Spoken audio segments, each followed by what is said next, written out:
नमस्कार दोस्तों, आप सभी का स्वागत है short hand house YouTube channel पर। दोस्तों, हिंदी शॉर्ट हैंड से संबंधित डिक्टेशन प्राप्त करने के लिए आप हमारे चैनल को सब्सक्राइब करें तथा हमारे वीडियोज को लाइक एवं शेयर करें। यह डिक्टेशन जीडी बिष्ट सर की उच्च गति लेखन पुस्तिका से उन्हीं की वॉइस में रहेगी, जिनका आप बार बार अभ्यास कीजिए तथा उसे ट्रांसक्राइब जरूर कीजिए। चलिए, ज़्यादा समय न लेते हुए हम डिक्टेशन स्टार्ट करेंगे। अभ्यास 3 उच्च गति लेखन।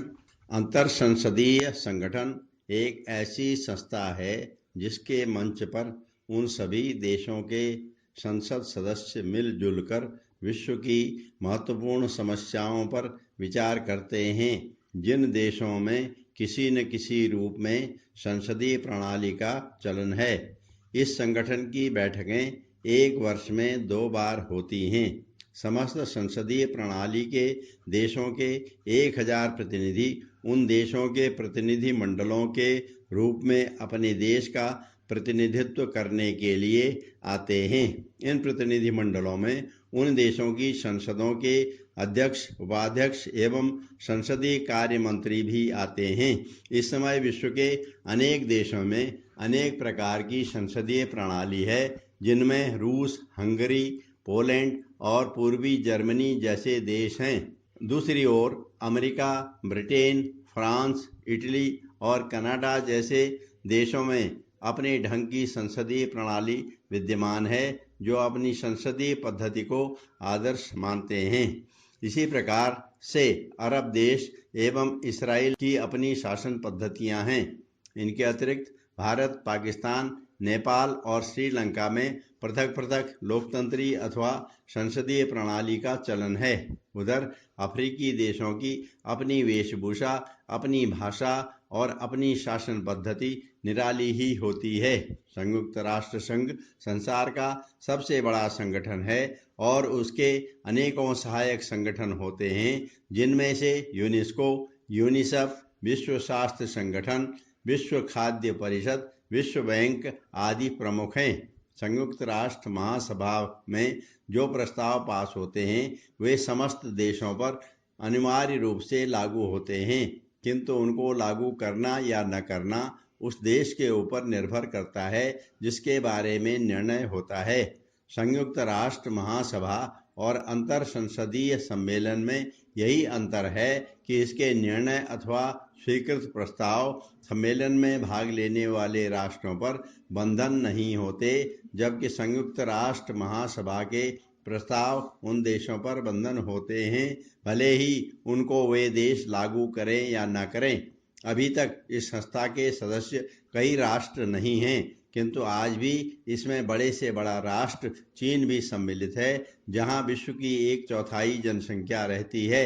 इनमें छोटे से छोटे राष्ट्र भी हैं, जैसे हंगरी, पोलैंड, नेपाल आदि।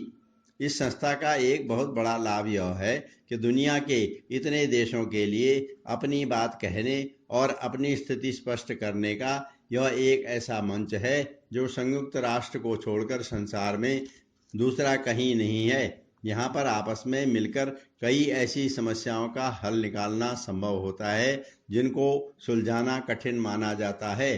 अब संसार के देशों में संघर्ष के बजाय सौहार्द का वातावरण बनना आरंभ हो गया है और समृद्ध देश और गरीब देशों के बीच की खाई कम हो रही है।